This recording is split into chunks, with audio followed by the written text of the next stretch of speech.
Fellas, say goodbye to Chuck Sherman the boy. I am now a man. I highly recommend you join the club. We are doing the wild thing all night. Acid house music. Hey, what's up, everybody? This is Sherm. Sherman, I cook all this food. Is that all you gonna eat? General Sherman realized and understood the importance of house music. So, do you know anything about techno? No. Listen.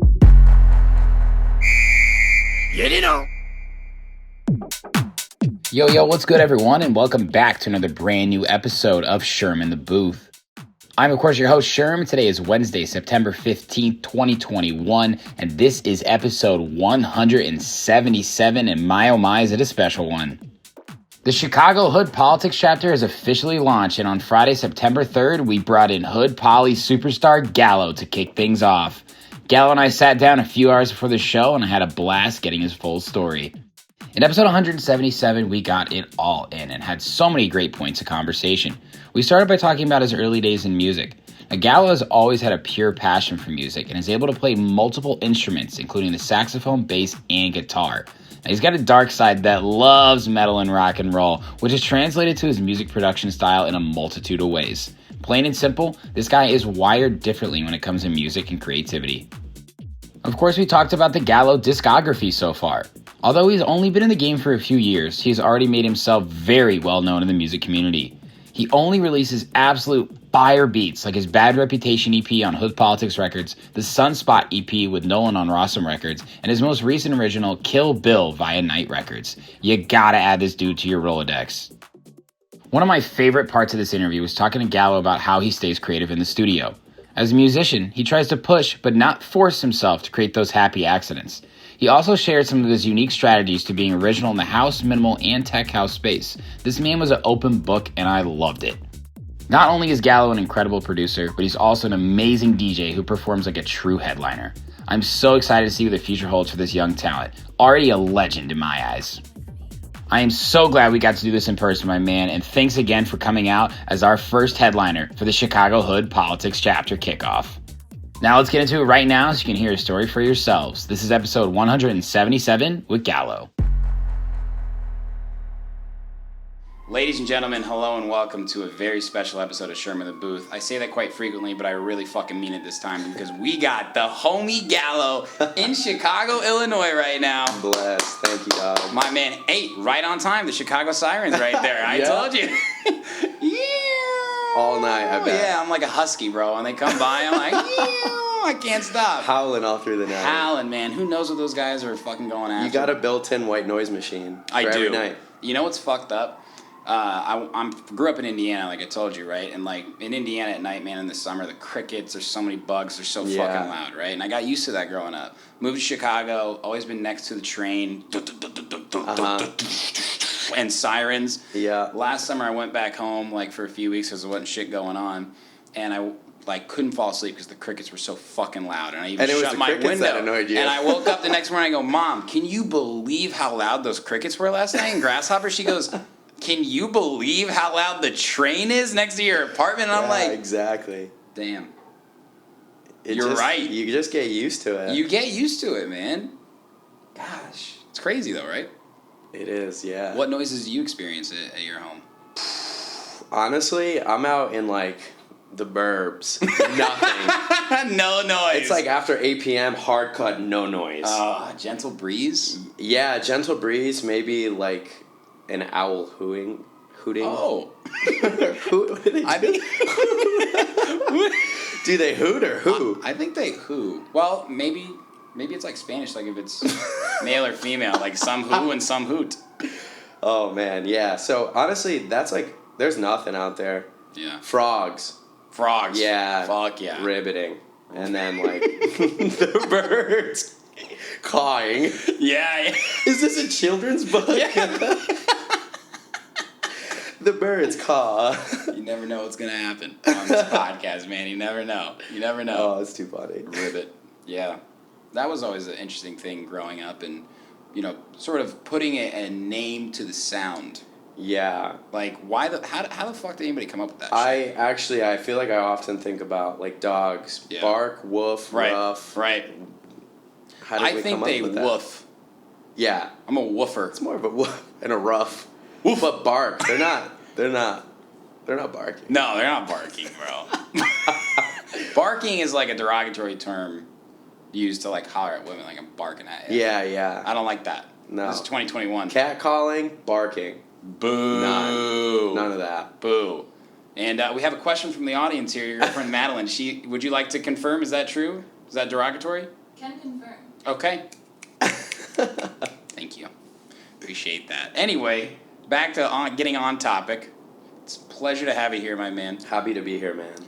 I am truly honored to be bringing you into Chicago for... Is this the first time you played in Chicago? Yeah, actually. This is the second time I've been in Chicago.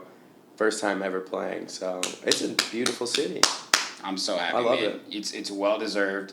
And you are the exact guy we wanted to launch the Chicago Hood Politics Hell chapter. yeah, man. That means a lot to me. Absolutely, bro. I mean, you were literally so fucking Hood Poly. You are, bro. Like, when Susan and I were talking about this with Chris, and we were like, we want to do something in Chicago. We want to make it consistent. Like, we don't want to just do here and there. And, you know, when like, Susan or somebody else comes in, we want to do it consistently. And we run through names, and we were like, dude, like, Gallo is, like, he just bleeds Hood Poly. On brand. Always supports, and all of your Hood Politics releases are, like, incredible. And it's just, like, you know, producer to producer, bro. You're something special, and, like, Appreciate event that, thrower to event thrower. Yeah. Like, I know that you know what you're doing, so I was like, I gotta come to play. Like, we gotta put everything we can into this. Yeah, and man. It's really cool to see things coming full circle for all of us. I completely agree. It's all family here, man. I just, like, Susan, Nutty, everyone. It's just, like, a real community we built and continue to build, and it's just very inclusive, not exclusive. So it's nice to come across people like that in the industry. 'Cause coming in initially, it's like, I don't know, the snakes weed themselves out, but you do kind of have that initial, like, people just try to sell you a dream or just take advantage of you, and, you know, but you finally find, like, a core group of guys, which I think, you know, is what Hood Politics is all about. Absolutely. I was just talking to Kaysen about this, the scene behind the scene. You know, before you really get into it, it's very intimidating. It seems impossible to make it. And then your definition of everything kind of changes. Like, what is making it? What is the music industry? Right. What is my goal? What are my goals? Yeah. And you come to realize the more you get into this, like, there's a lot of people trying to pursue the same thing as you. Yeah. You know what I mean? And that's why we develop these fast friendships, bro. Exactly. We get it. Like, we're both going through the so fucking true. shit, you know? Yeah, and I feel like they change, too, as you start to go through and find out, like, what the music industry actually is. Because there's a difference between, like, the perception of it before I started. And I think it's time to get it's time to get serious. The world was all yellow, and I'm, like, bugging out. But, I got you. But, yeah, you start to realize, you know, it is just a bunch of like-minded people, just, like, regular people chasing and, you know, pursuing a creative outlet. Yep. And that's what it is. It's been a good journey so far. I got no complaints, but, you know. Door to door, since you decided to say, I'm going for this, my name's Gallo, I'm making music, I want to be a DJ, I want to be a producer, up until this moment, how long has it been?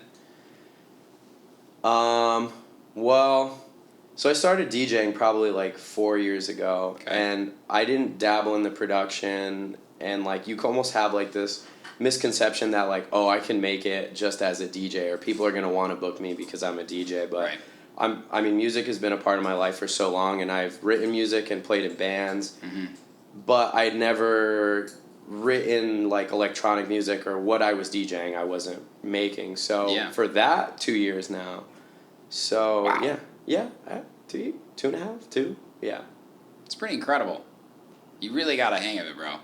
I had a really good, you know, backbone with music and understanding, so really just correlating what was in my head to what's coming out in the DAW was, you know, I feel like I had that leg up, per se. Yeah, sure. I'm still learning shit every day, and I think that's like the key to it is, you know, the person who knows is the one who understands that they know nothing. Yeah. And there you go. That's how I look at it, is like, I know nothing. I'm just constantly learning every day, every day. Absolutely. So, So when did you actually get exposed to electronic music? Because I knew you were raised playing saxophone, guitar. Yeah. You've always been an instrumentalist, multi-instrumentalist too. Yeah. And you were born and raised in Connecticut? Connecticut. What the really hell? Random. Dude, yeah. Private school, I guess. It was just mandatory. And it was like 3rd grade is when you had to pick up an instrument. Okay. And I was like, saxophone. For sure. And then... I got the fucking French horn, bro. I wanted to be a saxophone player. Tech house, French horn. No, don't. Thanks for trying to make me feel better, but... Oh, man. But, yeah, for me, it was like, not forced on, but it was, like, in the curriculum. Yeah. But, you know, some people I remember, like, oh, we have to go to band. And I'm like, we get to go to band. Yeah. You know? That's awesome. Then I found myself just kind of, like, going towards my teacher after school and being like, I want to learn more. Can you teach me guitar? And then, you know, I ended up picking guitar up in 8th grade and was really self-taught after that because she was more classically and like brass, woodwind, like concert band teacher, not like, you know, what I wanted to get into, which was metal and rock. Dean. Hey, Matt. What's up? It's good, guys. How's the interview It's going? good, dude. It's going great. It's going great, I was like, I was like, this is a horror movie. This is it. I get killed on screen. Yep. Sorry, bro. No. I hired an axe murderer. You never will play in Chicago. No, Regards man. from the Don. Yeah, I'm sorry. I'm sorry, okay. man. Continue, though. So, where were we? We were talking about music and then getting into... Yeah, when you actually were like... starting to get into electronic music. Okay, yeah. so get this. So... Everyone knows who Skrillex is at this point in the electronic music industry. Yeah. I think a lot of us who, you know, really do love music and come from like a post-hardcore and emo background like myself, we know who From First to Last is. Yes. So it was like, I got probably 7th or 8th grade, and From First to Last like broke up, took their hiatus, whatever, and I was like, what is going on? Like my favorite band is breaking up. Sonny Moore, what are you doing? And like I'm reading articles, and it's like Sonny Moore to pursue electronic music act Skrillex, and I'm like, the Skrillex electronic music, beeps and bops, like what the fuck is this? Right. And so I listened. I think it was he had some demos out. That you can still find on YouTube, but they're not on Spotify. Like Slats is one of his first songs. Oh, shit. Before the Scary Monsters and Nice Sprites EP dropped. I remember that. But I remember listening to that, and I was like, holy shit, like, this music's crazy. Right. And through that, I found Feed Me, Bass Nectar, RP, Idiot. Topic for another time. But,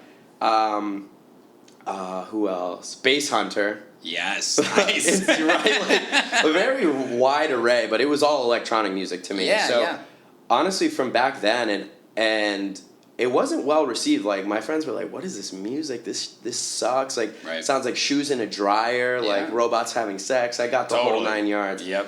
But then it slowly started picking up, and by the time I got to college, it was like you were at a pregame, you were at a frat party. Yeah. That's what we were playing. Totally. And then the move to Tampa was what really like got me in, because Connecticut has no scene. You know, we're just at house parties. We're not going to clubs. We're going to bars, if anything, when we were like 18, 19. Right. So being exposed to this huge city where bigger artists were going and actively touring and having stops in, it was like, okay, well, we're gonna catch Blau tonight. We're gonna catch Dash Berlin.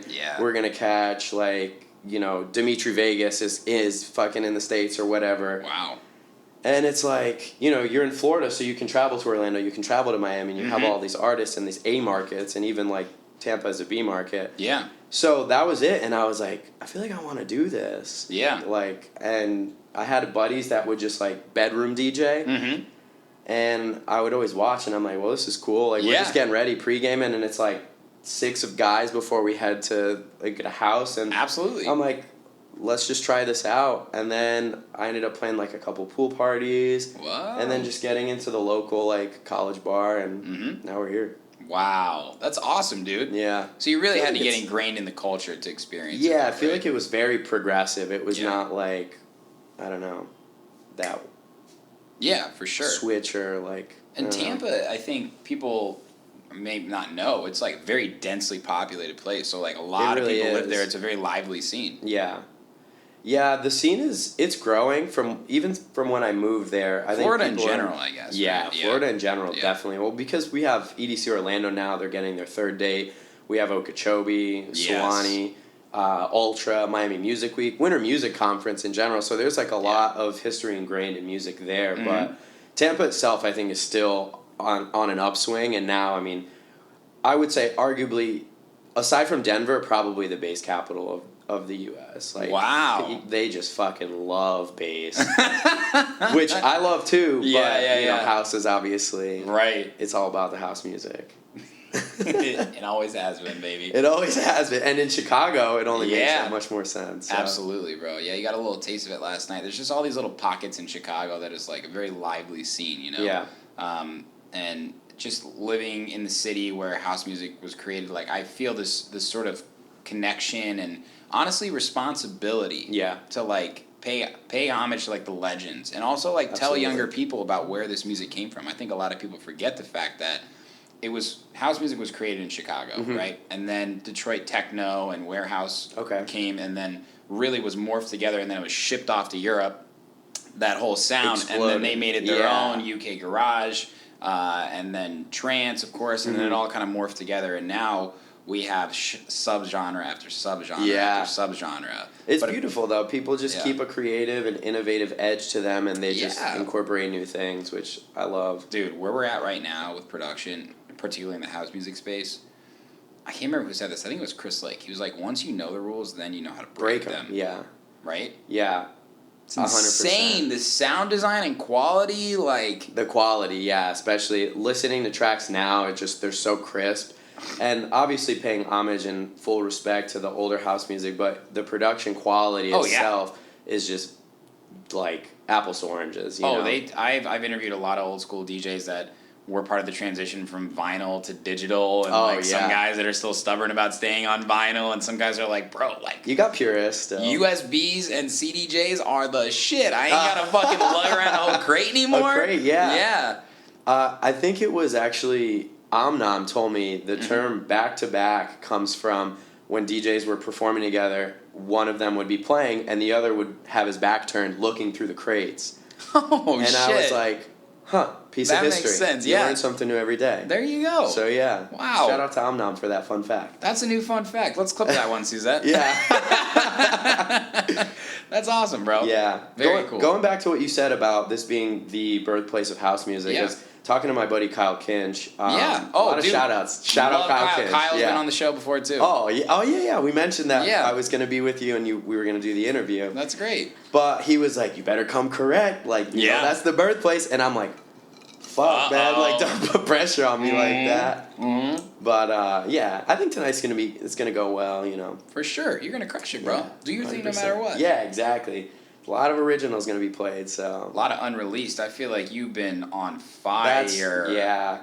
I was talking to someone the other day, and, you know, we were just talking about my music, and they're like, oh, I really like this track and that, and I'm like, they're like, what's your favorite? And I'm like, honestly... I was like, between me and you and the Sherman the Booth audience... Yeah. What I got out now is just nothing compared to what I'm creating now and the direction I'm heading in, and, like, I feel like just what... is unreleased right now, and I hope to keep that trend forward. It's like always just like bettering yourself and pushing your sound forward. Never stay stagnant, you know? I think a really interesting thing about that too is when people don't know, you always release on labels. You done your SoundCloud remixes back in the day. And for those who don't know, we did do a Hood Politics interview for your Bad Reputation EP. Yeah. So I got to get a lot of your story then, and I do want to just touch base on some of those. But for sure. What people don't realize is sometimes they'll send a track to a label and they'll say, we'll take it. Right. 6 months to a year could go by. Yeah. And you're continuing to get better and better production. So it's hard as a producer, like, and that's why being a performer is so important too, because how many DJs play unreleased tracks live, right? Yeah, well, the new thing now is like my Shazam, like unreadable or like unable to find tracks, and they're like, what is this? And I'm like, unreleased. That's right. It's exciting. It is. Yeah, it's great. I think that's something that I would just want the general public to know, that like producers are always pushing themselves forward, and sometimes what you hear from them is 6 months to a year old. Yeah. Like you said, you're always learning. 100%. So are you creating a new type of sound because you have a really, really unique sonic identity? I would say that it's consistent, but just better. Okay.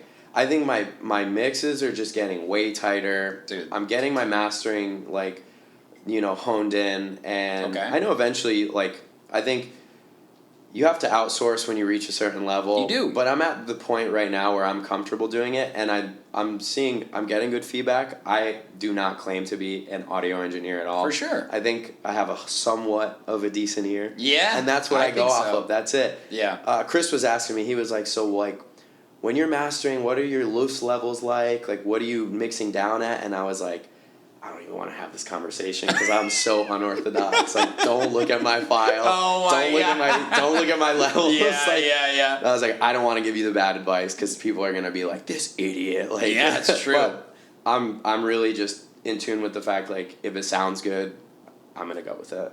I think that's a good rule of thumb. I think so. I would try not to overthink it. Yeah. I don't know all the rules, but I'm still breaking a bunch of them. That's fucking right, baby. Pave your own way, I guess. Yeah, man, and it's been really cool just to see you since we last talked officially like this. Yeah. What you've released, and it's just, dude, I love this minimal sound that you have because it's so crisp and clean, but really still has a great groove to it. Yeah. And it's one of those things where people need to experience it live because your low ends, bro. It's like I'm like. It's all about the low ends. It's all about the low ends. But on that note, so when you think about producing minimal music, right? Because you've released some tech house bangers, big remixes, like that track on Gangsta House, that one I love. What's it called? What Obsessed. Was that? Obsessed. Biggest build-up ever. Sickest build-up ever. I channeled an inner Hans Zimmer for that. You did, bro. Orchestral. I don't know. Yeah, unbelievable. I since then have not done that, but I feel like I should maybe. But it might come back. Yeah. I've interviewed so many producers that they've started with this sound and then they go to this and they go to that, and then next thing you know they're combining all of those things together. So I can see that happening for you for sure. But when you're producing actual minimal house, right? How are you still trying to be unique but not be too minimal? You know what I mean? Because minimal is minimal. You can only do so much. Yeah. So how do you stand out? Honestly, that's a tough question. It is. I have a knack for almost over processing or putting too much in. Okay. Where sometimes I have to strip it back and I'm like, I don't need to put these sounds. I don't need to have a drum fill every measure. I don't need to have some alternating hat. Sometimes it'll make for a good, mix, but sometimes it's just okay, there's way too much going on. I can simplify this. You hear some songs from, a bigger artist and really well streaming, renowned artists, and it's just too much. It's just not even too much. It's just the right amount. Oh, okay. And I'm envisioning what their session looks like, and I'm this can't be more than 20 tracks. I know what you mean. And I'm it's just so amazing how they did so much with so little.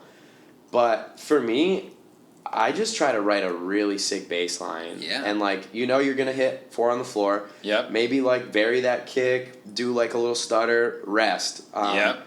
Man, my music history is gonna bite me in the ass here, but I think it was Robert Johnson. Or maybe not. Someone's gonna correct me, hopefully. But music is found in between the notes. The rest essentially is what he said.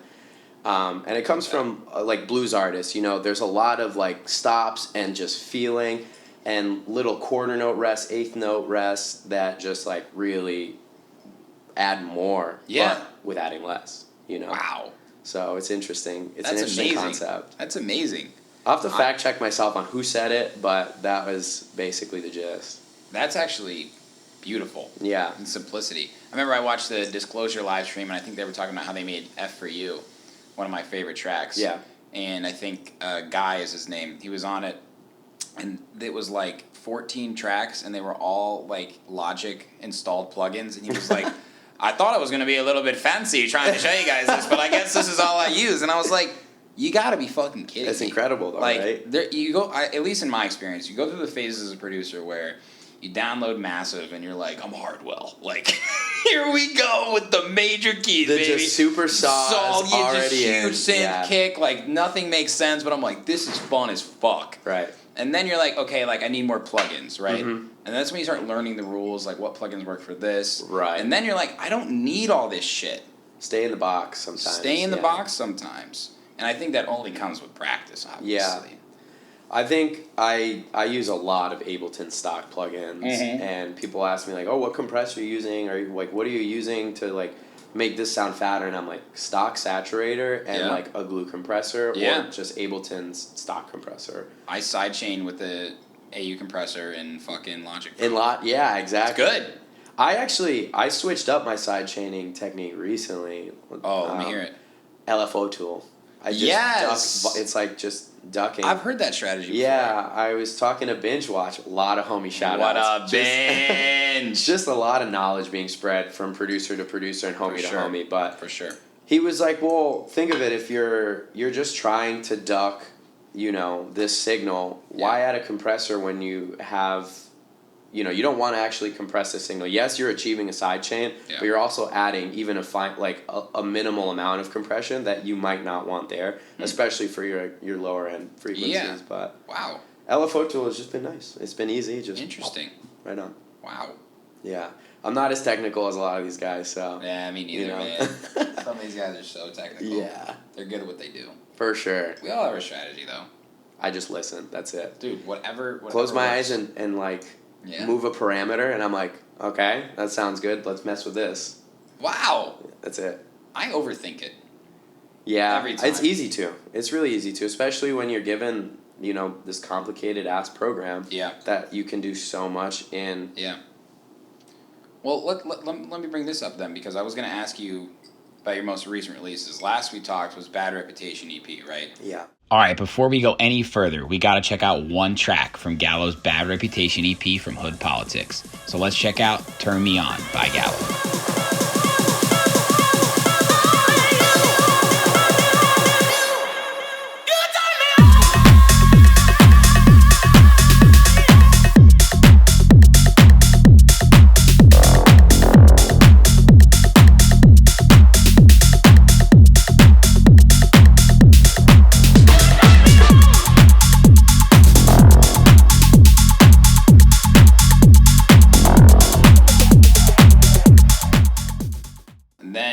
The Rawsome Sunspot EP with Nolon. And I want to talk about your relationship with Nolon, but when it comes to a track like Sunspot... Let's quickly check out Sunspot off the Sunspot EP from Galo and Nolon via Rawsome Records. You've got me all in my feelings, like I could die without you next to me. It's the way that you look at me, makes me feel like I can't.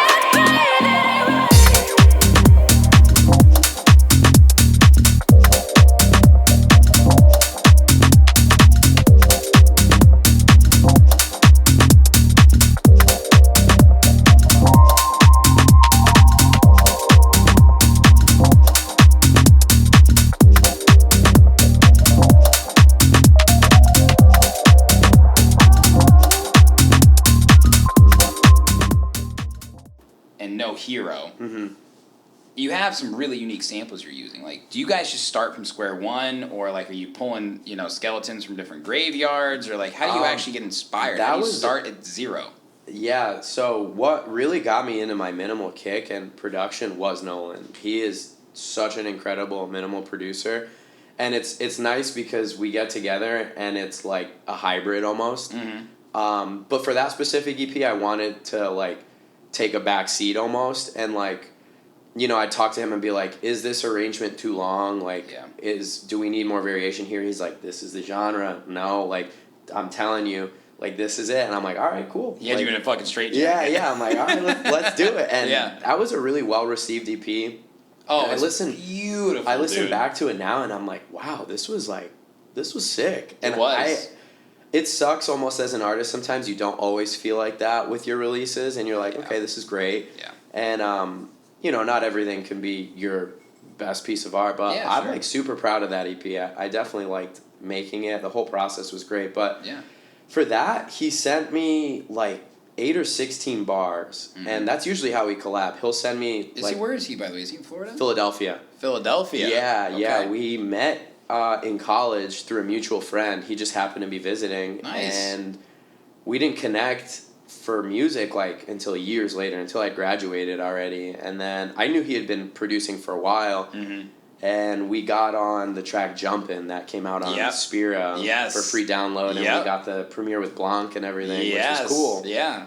And I think I'm actually going to play that tonight. That's a sick track. I haven't listened to it in a while. It is a sick track. Well, you know, we got to check out this one together. This one's called Jumpin' by Galo and Nolon on Spira Music. And now you fellas leave your girl with her friends. This is 11:30 and the club is jumping.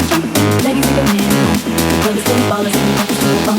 And now you fellas leave your girl with her friends. This is 11:30 and the club is jumping.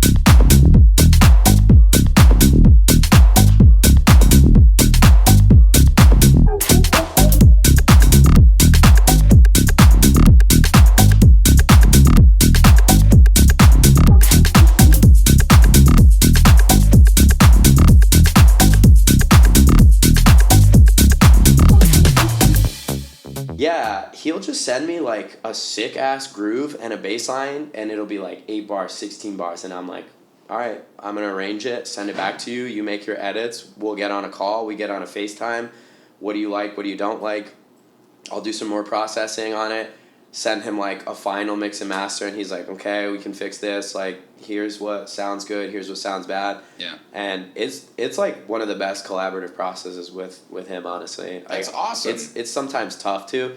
I think my most successful collabs, like as far as with other producers and friends, is Freak On, Binge Watch, and Nolon, and Susan. Yeah. That was such an organic. I'm about to ask you about that. That's coming up we can for bring sure. that up for sure. But it's just weird. Sometimes you get in a studio with someone and it doesn't really click. Yeah, totally. And you don't want to force it. Yeah.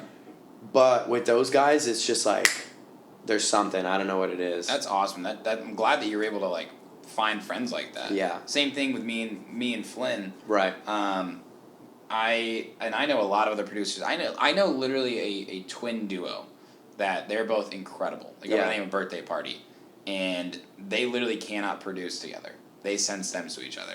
What? Really? Yeah. That's crazy. So everybody has their style, but it is so fun when you can get in the studio with someone. Yeah. And just like 3 hours later, you're like, whoa, we got 100%. Something. Didn't that happen with the track coming out on Night Service Only with you and Susan? It's insane how that happened, yeah. So I picked up Susan from the airport, and we came back to my crib. Mm-hmm. And we were chilling. He's like, let's throw on Shrek 2 and Field of Dreams. I'm like, you're wild. Let's do what? it. Just the most absurd movie recommendations. And I'm like, you are one of a kind. Let's do it. I love it. So I'm opening some projects and like working on some music. And he's just like slugging some Voodoo Rangers. Oh, we got some food. Yeah. And he's downstairs. And I had like just wrote literally like it was 8 bars. I had just started it. It was simple drums and a bass line. Yeah. And he's downstairs and goes, I just hear, yo! And I was like, huh? I paused it. And he's like, what was that? Let's run that. Is that finished? I'm like, no, this is actually like a brand new idea. Before I went to pick you up, I started this morning. He goes, let's crank it out. Yes. And we just sat there and wrote, I think for like, probably like 3.5 hours, 4 hours, and just knocked it out. Wow. And he's like, where do you want this? And I was like, honestly, like, can you get a Night Service Only release to happen? Like, I love their sound. Sid is fucking a, like, awesome producer. Yeah, great guy. And I think I finished, like, the final touches the next day. We played it out, and he sends me a text, and he was like, Sid loves it. He's down. I was like, what? Oh, my God. So it's funny how, like, I'm in a phase right now where I'm still sending music, and I'll always be in this phase. Yeah. Where it's like, you won't hear from a label, or it's, this is great, but it doesn't suit our sound. Ugh. But there's those moments where it's like 2 days later, 3 days later, wow, like there it is. It happens. It happens. I mean, dude, 99 no's and 1 yes. Yeah, that's literally the name of the game. It's a game of numbers. Yeah, it is. And it's frustrating too. I know, like, when you make a song, or sometimes you think of a label or you're inspired by a label. You know, Repopulate Mars is a common one. I think Huge a lot dream of label of mine. Yeah, I think everyone. Right? You make a song, you're like, I want to make a Repopulate Mars sound. Yeah. And this is what I talked about with Case, and you send them a song, and you're like, this is a Repopulate Mars sound. You can't change my mind. And they're like, listen, man, it's a good track, but it's not for us. Yeah. That's heartbreaking as an artist. Yeah. As a creator, you know? But it's kind of like you have to put yourself in their shoes and they have to put them in your shoes. I think there's almost something to take away from that is you got to consider in the perspective that when a label is releasing a song, these songs have been signed, they've been marketed, there's almost usually at least, I guess there's a quick end where there's a 2-month turnaround, but you're talking sometimes there's 6 months, a year release. Oh, yeah. Especially for these bigger labels. Oh, yeah. They've already gone through that sound. They're looking for the next sound. Yes. They want to stay innovative. They want to stay on top. Good point. Repopulate is not the #1 charting label on Beatport and has been for the last almost, I think, year now for no reason. Yeah. They're always putting out cutting edge fucking tracks that just go off every time. Yeah. And a lot of them, they don't necessarily sound the same. You know, and I think that's what it's about. It's like by the time you're hearing that song and you go to make it and you go to send it, they might be on their next wave. Yeah. So True. It's just don't get discouraged, and that was a big thing for me. It's like the rejection sucks. It hurts. You're putting your fucking pride and joy. You're putting a piece of yourself out into this work, and that's how I produce. You know, like, and comes from here. Yeah, exactly. It comes from here. It's just, you know, it's you and. To hear no, it sucks, especially from a label that you're dreaming of. But like, you don't take that as discouragement. Take it as motivation, and then find out why. Get feedback actively from producers around you, from homies, from the label themselves. They're usually more than and willing to give you that feedback.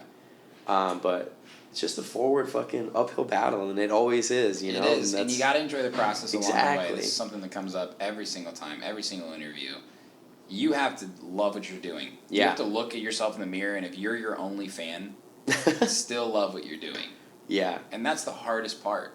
Because when you start a project of any sort in the creative field, a lot of people are excited about that for you, you know, and it's fun. And if you're a DJ, they're coming to your shows, and then a year or two goes by, and things kind of start plateauing, right? But they start plateauing, but not going down. Yeah. You're just still going. People aren't coming to your shows as much anymore. Maybe you're not getting the support you 100%. What reason did you get into it for the first place? That's why a lot of people get into it and then they stop. Yeah. Nah, and I think in my case, it's just music has always been, I feel like, just in my blood. Like, it's something that I will always do no matter what. Yep. Even if I step into my actual career, like, you know, I will always do it, at least on the side. The goal is obviously to make this my one only career, make a life out of it, and a legacy out of it, and, you know, be remembered. I think it's such a cool thing that a piece of art that I created will be able to be streamed, listened to, this content. Yeah, exactly. You're going to be able to reference, like, you know. You want to make an impact. Exactly. That's why I do this. Yeah. And we are. We are making an impact. We are making an impact. Hell fucking yeah. Nice. That was good timing. It was great. Oh, man. I could use somebody running around the apartment as a cheerleader. 100%. Just a nice little pat. I love it. Love it. So I do want to talk about your most recent release on Nite Records, Kill Bill. Yes. Oof, I can't wait for you to hear this one if you haven't before. This one's called Kill Bill by Galo on Nite Records. I swear that she can get it.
talking about because it's a really fucking dope sound.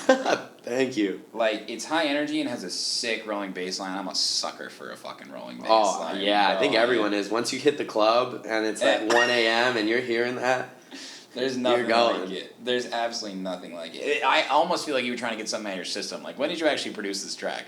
dude, this track is from last year. Is it? Yeah. There we go. It is, but I had to revisit it, so I sent it to Cam, who runs Nite Records.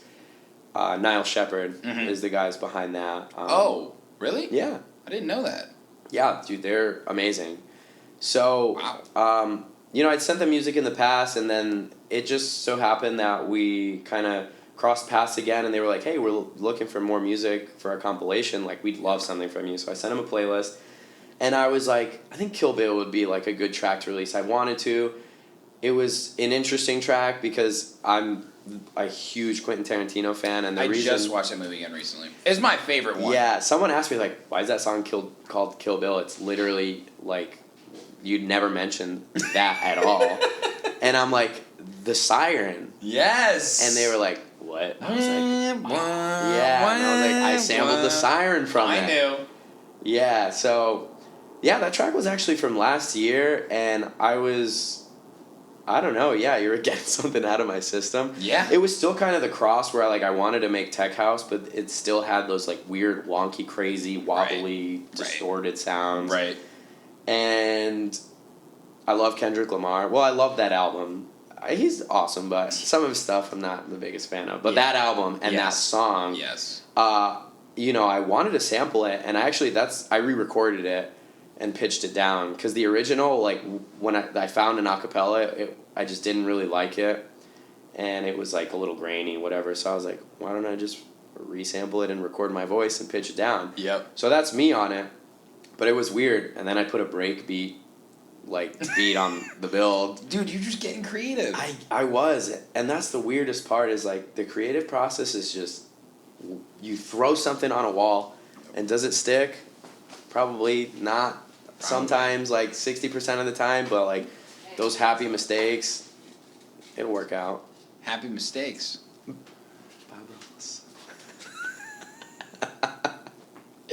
Yeah, exactly. Just absolute knowledge bombs all day today from you, bro. I'm just on a quest for knowledge. You are. That is, bro. That's it. It's amazing. So I just love to learn. You do love to learn. Cheers to that.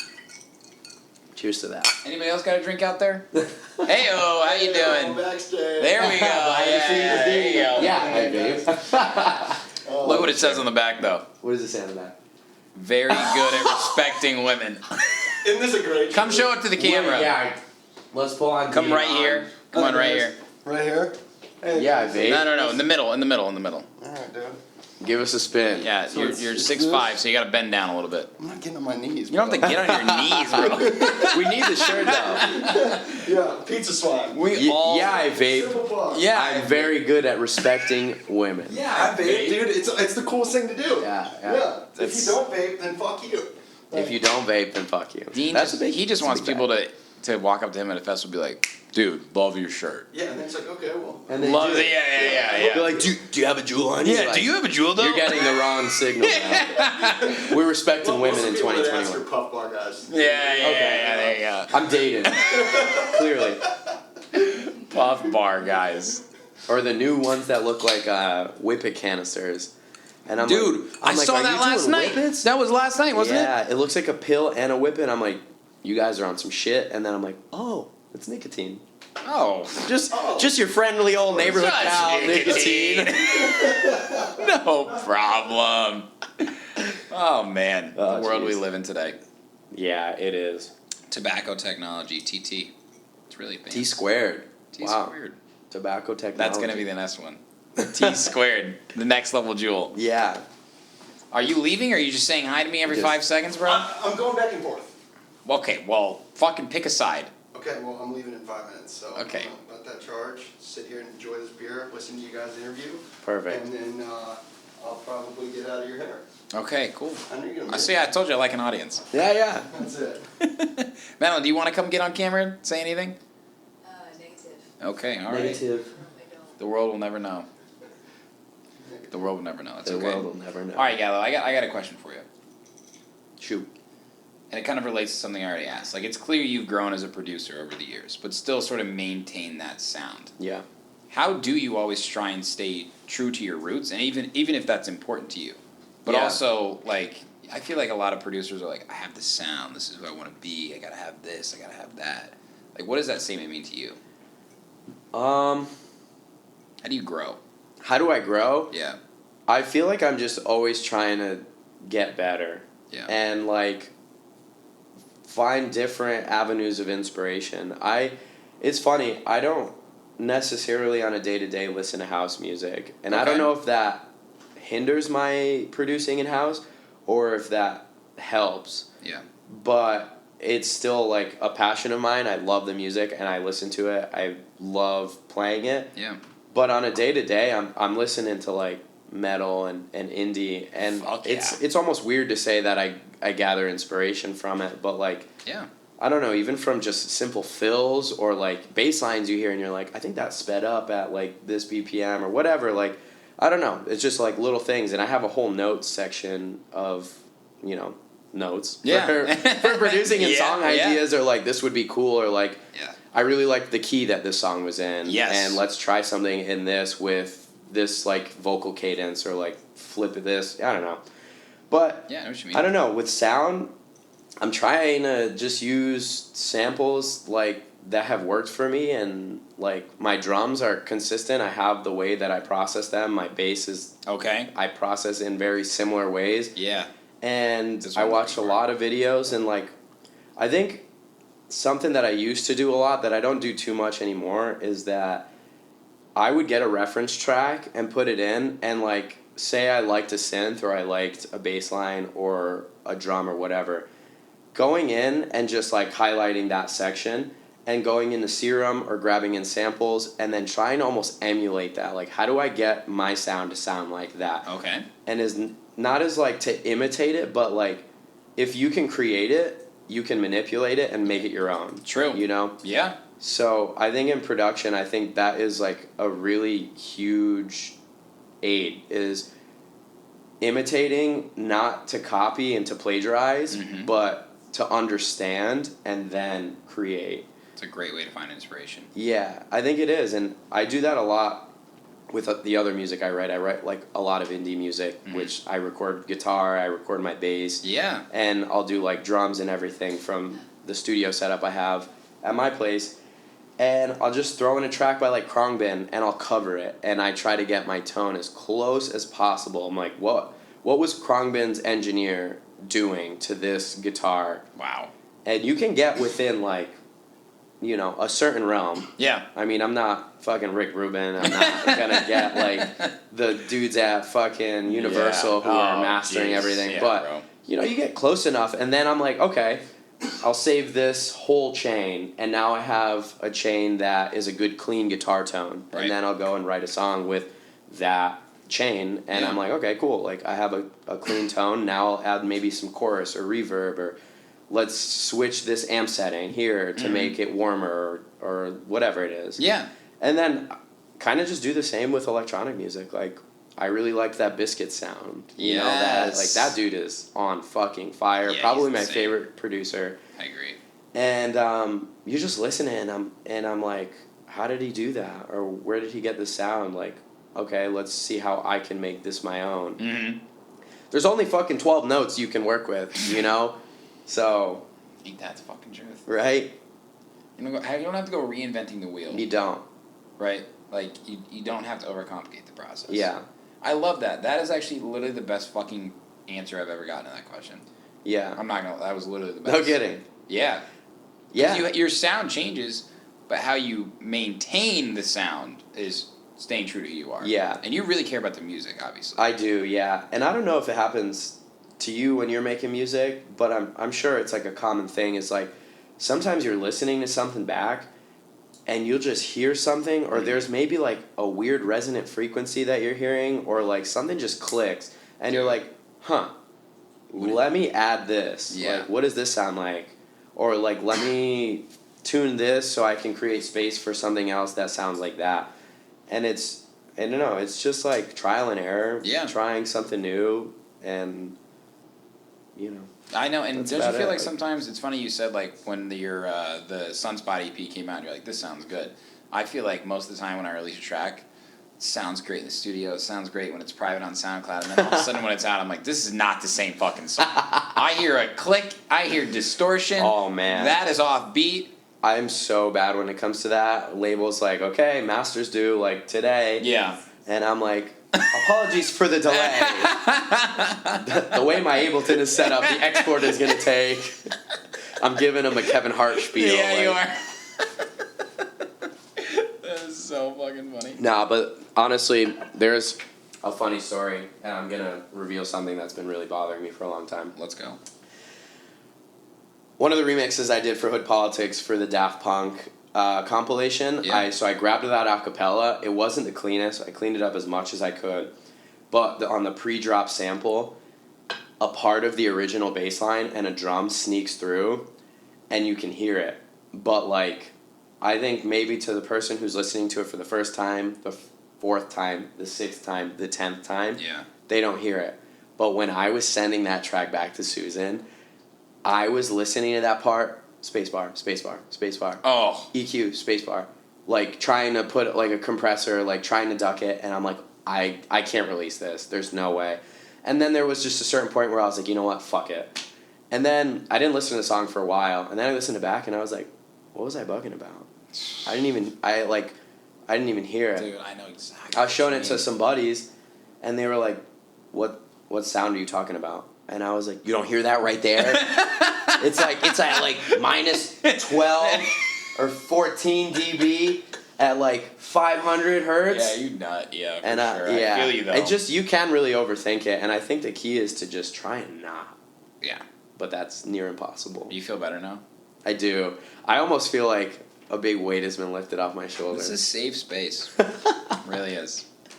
Now everybody's Safe gonna space. go and listen. If they do listen to it, just be like, "Oh shit! Oh this song's shit! trash Gallo. now." No, bro. No one's gonna think that. Jesus Christ. I know exactly what you mean, though. Yeah. And I know there's a lot of producers who watch this, and I'm sure that's gonna resonate with them too. Hopefully, because I'm definitely on the young and newer end, so you know. But dude, seriously, like, give yourself some credit, man. You deserve Yeah. it. Like, it's really cool to see someone like you apply their music theory of a true instrument like a saxophone and bass too, right? Yeah, guitar. I would say guitar is my main instrument. Guitar is if your I main had to, instrument? Yeah. How many instruments do you play? I like to say 6, but it's 5. What's the 6? What's The the ukulele. Maybe? The ukulele. Does it count? Yes, I for guess. sure, bro. Can you do like, Somewhere Over the Rainbow? Yes, but the main reason I bought it, I'm a huge Bob's Burgers fan, and I wanted to learn the intro, and I was.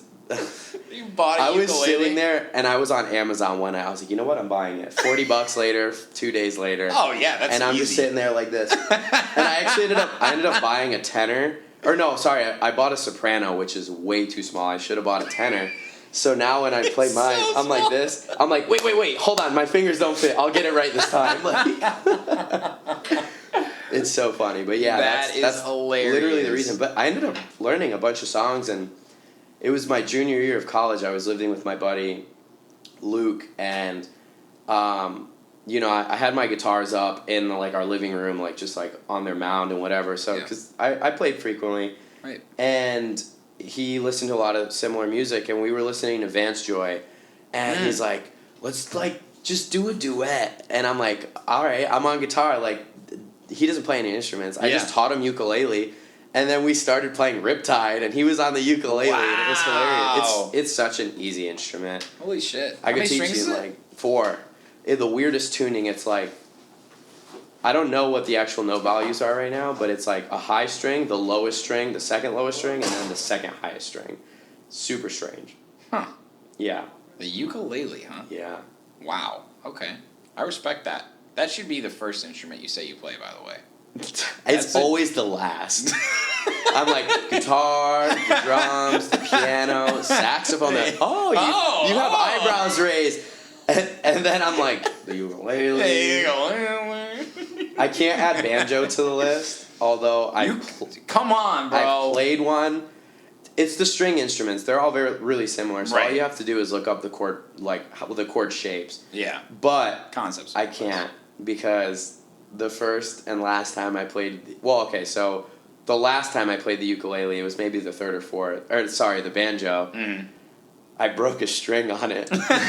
Like a true banjo Yeah, player. I was so drunk, and I was at my buddy's graduation party, and his dad is a sick guitarist. Wow. He let me play his 1970s Stratocaster. Oh. And I was like, wow, this is crazy, amazing. Like, thank you so much. And he's like, I got a banjo too. And I'm like, let me get the banjo. And so I bring out my app for tuning because I have like a tuner on my phone. Yeah. And I'm like, okay, banjo setting. And I'm sitting there. It's like, bow, bow, bow, bow, bow, bow, bow, bow. And I'm like, you can feel when a string's about to break. You Right. can feel the tension. Right. I've had tons of strings break on the guitar. And Yeah. I'm like, is this right? Like, I don't know. I'll keep going up. Breaks. And I'm like, oh, shit.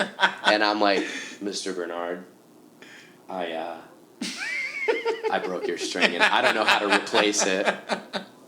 These are like his original strings when he was in a band, like playing in. I'm like, Oh.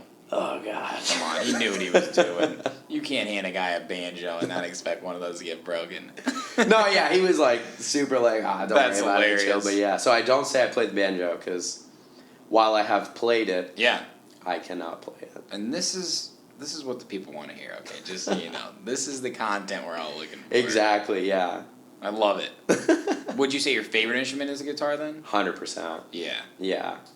I mean, it's maybe because that's what I'm the best at, but it just comes the most natural, and I can. Well, the bass too. The bass is just awesome for even writing like tech house bass lines. Yeah. I'll just sit there and have a drum pattern and like play over it and like do bends because you can just pitch shift and I don't know. It's interesting. That gives you a serious edge. I like to think so. You know, bro. Everybody's calling you fucking young Gallo, man. Like we know you fucking got it, man. We do. We know you got it. I'm just having fun. Trying to have fun and do what I love to do and make something happen out of this crazy dream. That's true, bro. What can you tell us about what's coming though? Because we mentioned the DJ Susan collab coming out on Night Service. Yes. You premiered a Borges collab, also a Freak On collab. Yes, yeah. The Borges collab is going to be huge. We got 2 tracks. That's going to be coming out. How did that even happen? I mean, how that relationship? So crazy. Honestly, it was so random. I was sitting at home, like I'm in my boxers. It's like 11 a.m. Yeah. I'm just like having my coffee on my computer, like just producing. And he hits me up on Instagram. It's just like, "What's up, dog?" And I was like, "What's good? What's up, Borges?" Man? Like, yeah, what's up? Like, fucking dude who made Tsunami. Yeah, how are you? Was played at every frat party. Yeah. Like, what's up? What's up? And he was like, nothing. I'm on the plane to a couple shows. Really liked the EP on Hood Politics. Turned Me On was a sick track. I'm finishing up an album. Let's collab. And I was like, say less. Let's get on a call. So I got him on a call. Wow. Really cool guy. And I sent him some ideas. I had sent him like 5 in total, and then I wrote a new one that day. So out of all of them, he picked one and was like, let's go with this. Sent it to him. He put on his like little razzle dazzle, sent it back. I was like, incredible. And it turns out I'm in LA, I'm at the gym, and he hits me back up after he sends me the master for the one track we have finished, and I'm like, one is great, man. Like hello, I got a collab with Borges. This is sick. He goes, hey, this one track really grew on me. Like, can we finish it? And I'm like, have you done anything with it? And I'm like, no, honestly, like, it's still at the same point. Like, I haven't really worked on it. And he's like, okay, like, work on it a little bit. Send it to me back. I'll, do the rest, whatever, and we'll add that. So now we have 2. Are you going to do an EP then? Good question. I think maybe one is a single and the other's on his album, or they're both on his album. No shit. Yeah, this is to come in Q4, so... Q4. Businessmen over here. Before the end of the year. Q4, wow. I like that. I thought it was by period. Yeah, no, I'm a fiscal period guy. Oh, We have okay. 13 periods a year. Oh, yeah. 13. 13 paychecks a year right here. Okay, yeah, that's there right. it is. Live life on the edge, a little more fun. That's awesome. So though, dude. well, that one's gonna be huge. I'm super excited. Rolling bass lines, like absolute rollers. How about that, soul though? vocals, like, yeah, Borges making fucking tech house. yeah. Alesso making tech house. Incredible. David Guetta has a Jack Back tech house alias. I love Oh, I it. didn't know that. That's him. Okay. Jack Back is David Guetta. Cool. I love that shit, and this is a conversation that comes up a lot too. Is like, do these mainstream artists playing tech house affect the scene that we have here in a negative way? I think anyone that says that, honestly, you're fucking wrong, and you're just so Couldn't agree jaded. more. Like, who do you think you are? Like, think of. Let's look at a pie graph here. Ready? okay, Okay. perfect. What Think quarter of- are we in? Quarter 4? We're in all of it. Yeah. We're in the full fiscal year. Okay. How much music is consumed, and we're gonna break it down into genre, right? Okay, yeah. I don't know what they're all listed as, but we're gonna go hip hop, R&B, pop, Yeah. rock, country, and then electronic music. Yeah. EDM is literally all encompassed into one. Okay. I don't care that you make house music. I don't Yeah. care that you make dubstep. It's all EDM Yeah. at the end of the day. Yep. You ask my dad, electronic music. Yeah. You ask a purist, oh, yeah, house is not electronic music. At the end of the day, it is. It is. So, we look at that graph. Do you know how small the consumption of electronic music is? I want to say it's somewhere around 1 to 2%. Don't quote me on the actual figure, but It's is low. the smallest consumed. And Wow. we're not gonna all bring each other together and lift each other up, and we're gonna say, oh, screw the guys who are getting, the best festival slots and making, their dreams come true. Yeah. And they're propelling another genre and educating a crowd for the younger producers to Yep. hopefully make their dream. Yep. No, we're gonna condemn them. That is the dumbest shit ever. Yep. It's Kudos fucked to up. Fisher. Kudos to David Guetta getting on Yes. stage and playing Tech House. We owe Kudos them. to all of them. Like, that's Mala, fucking awesome. Chami, Yeah. they paved the way for younger generations to get in this shit too. Because otherwise, do you think I want to play a room that's just like 10 people who are just smoking cigs? Like, yeah, this cig's sick. This is sick. Yeah, like, yeah. no one listens to this. Haven't that's heard words so in cool. That's not fucking cool, It's not dude. fucking cool. All props to you if that's your vibe. That's not mine. Yeah. What? Shit is tight. I want fucking everyone to be enjoying, everyone to be loving the music, educated, having a good time, hearing it. The more the merrier. Yep. That's it. That is such a great way to look at it, and I could not agree more, because the people that actually do that, and they're just distancing themselves from what we're really doing this for, which is to be Yeah. together, to unite. I don't need a niche group of 5 people that, want to hear this genre. Like, I want it to encompass something so much larger. Yep. So I'm stoked about that, and that's Yeah. why when Borges, I was like, Tech House, right? He's like, yeah, I want to dabble in it. I'm like, let's fucking go, dude. Yeah. You've done, like, you play your sets or anything from hardstyle to bass house to tech house Yeah. to, dubstep, everything. I think that's cool. Like, Yeah, he's not a one-box artist. No, Yeah, for exactly. sure. That is a big thing. Yep. I do not like the limitations that people are getting set on. One of the biggest things that upset me was Getter getting booed off stage, Oh. getting all of this hate for his Visceral EP and his tour. That dude is so fucking talented. Dude, that you was listen messed to up. his metalcore, his rap, his pop, his future bass, his dubstep. That man has created so much, like, it is such an avenue and paved the way and sound for himself and for other artists. That's so fucked up. And I'm like, It's so for fucked what? up. Why? Yeah, who are those people? Are they even his real fans? Yeah, and I don't know. It's like this whole mentality where it's like, oh, EDM's all about plur and good vibes. And I'm like, that's not good vibes, dude. Yeah. Like, artists, no matter what their brand or project presents, are fans and avid listeners, and possibly and more likely than not creators of other genres. Yeah. Me, Yeah. like, being the number one testament to that. Like, I make a fucking ton of other music, and I love doing that. Yeah. Will I release it right now? Probably not. Will that day hopefully come? 100%. Am I working actively towards it? Yes. Yes.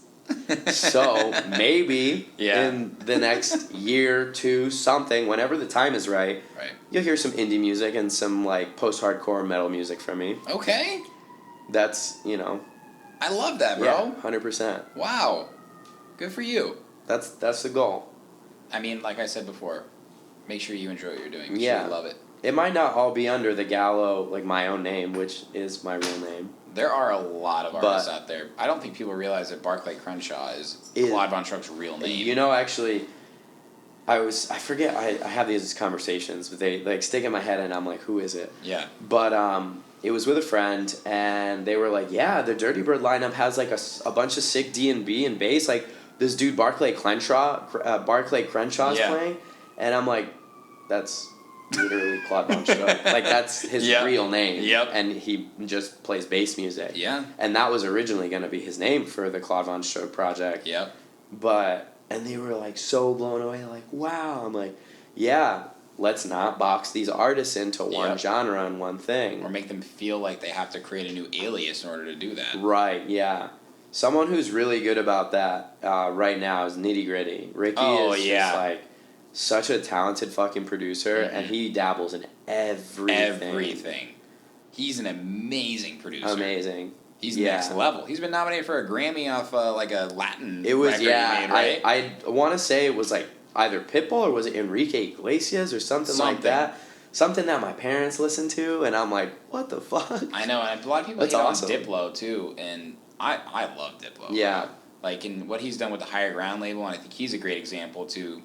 Like, if I'm us, right, and Diplo plays my track, and he's not considered a tech house god, amazing. I'm like, fuck yes, somebody is playing my music. Dude, right? That's what we have to be grateful for. 100%. Tiesto might play my track because he likes playing tech house now.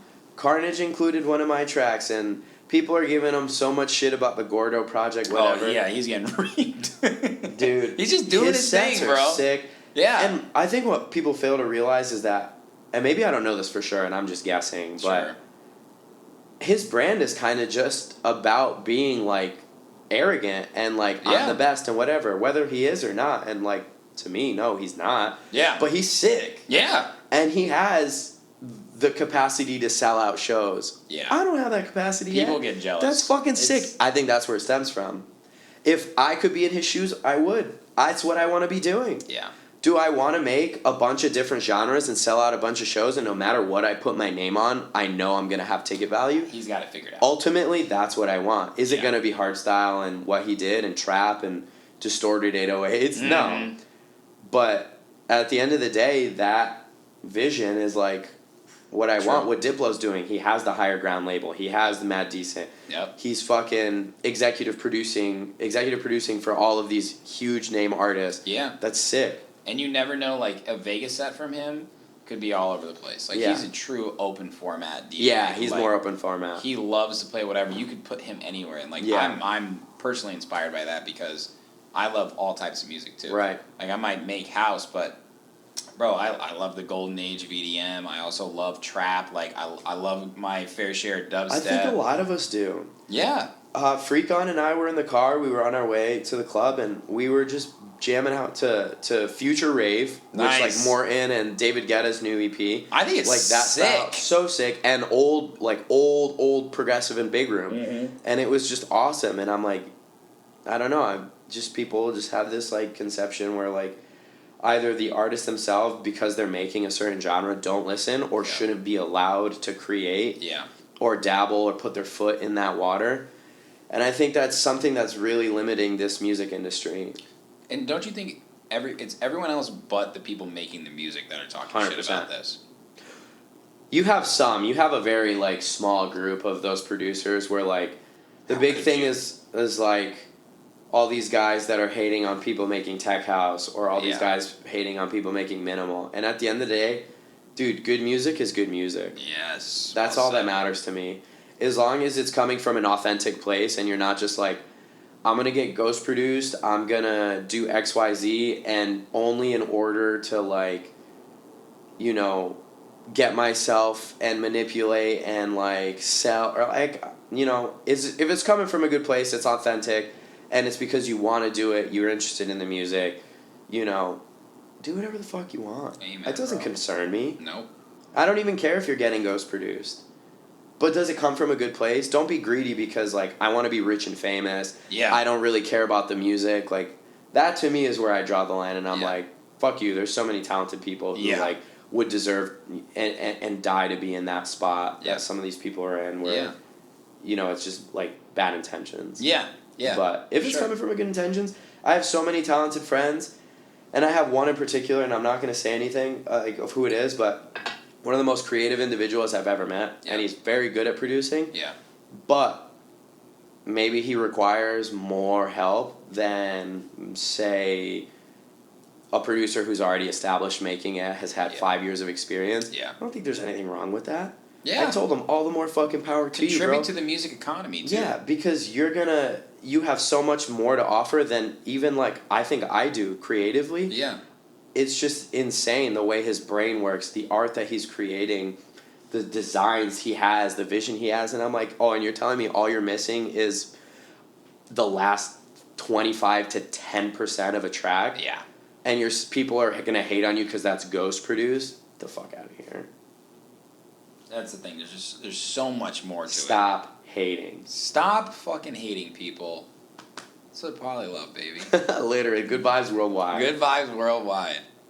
Dude, this has been a really fun conversation. It has been. It has been. We could have done this all day, I think. I think so. I think so. What are you most excited for on the horizon right now, though? Growing. Yeah. Releasing more music that is in tune with, you know, where I'm at, where I want to be, and making more profound and, like, you know, intricate connections with people. Like, that's like what it's about. Yeah, exactly. Yeah. Not about that superficial shit. Yeah. Me neither, bro. So. Fuck that. Yeah, just looking forward to the future. That's a lot of the releases on the horizon, writing more music, meeting more people, playing more shows. Yep. And that's... Q4. What is that? Q4 is going to be Q4. Q4, baby, Q4. period 12. Yeah, period 12. Holy shit. Well, ladies and gentlemen, you make sure to go check this guy out. He goes by the name of Galo, Young Galo. The tobacco... What did we just call it? What is it? Tobacco technology? Tobacco technician. T-squared founder right here. Fun fact, I got a job in college doing tobacco prevention research. Did you? Yeah. Wow. Doing a little research. Yeah. But, you strike me as a researcher. Yeah. Yeah, I guess that's what it is. I just like that's where learning. It all started. Research. Do your research, ladies and gentlemen. Do your fucking research, ladies and gentlemen. Thanks for coming on, brother. Love you, brother. That Thank was you so awesome, much for having me. That was great. Man, do I love Sherm in the booth. Oh, hey, I think you do too. Hope you enjoyed that piece of content. If you're looking for more, make sure to go to my YouTube channel and hit that subscribe button and turn on all notifications so you don't miss any upcoming Sherm in the Booth interviews, live sets, new music, exclusive artist interviews, Sherm's Word, sub-pack reviews, and more. This is your one-stop shop for everything entertainment. Cheers.